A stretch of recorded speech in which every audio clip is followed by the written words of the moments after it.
If you're planning a trip soon, getting a good deal can help with the budget. In this week's Dollars and Decisions, we're discussing ways to get cheaper flights. I spoke with a travel expert who says how far out you book and the day of the week all play a role.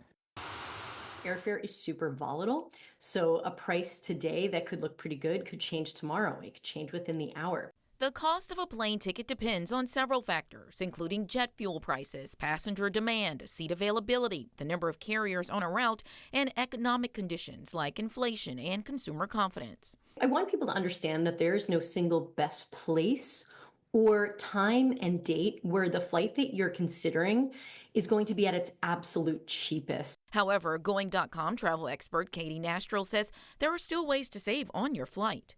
One factor is timing your booking. There are windows of time when people should be looking to book to give them the best odds at getting a great price on a flight. We call these the Goldilocks windows. And essentially, again, you're not booking too early, you're not booking too late, you're booking within this window that is sort of just right for cheap flights to pop up. She typically suggests People look to book domestic flights between 3 and 7 months out. For international, about 4 to 10 months out. That's for peak time periods like the summer or the winter. However, Nastro says this summer is unique. Some are still seeing deals closer to their trip date, like 1 to 3 months out for domestic flights and 2 to 8 months out for international. Another way to get the best deal, be flexible. Open up where they're thinking of going and let the deal be the deciding factor in where they actually get to go.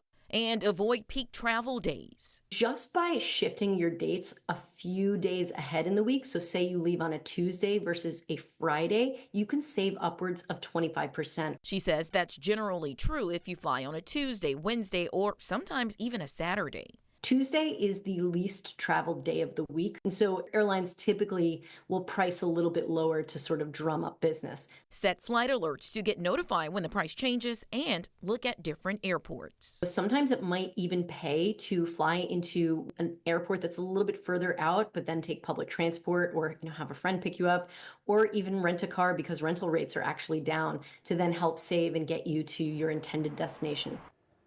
And you can also compare a round trip price to a single trip on two different airlines.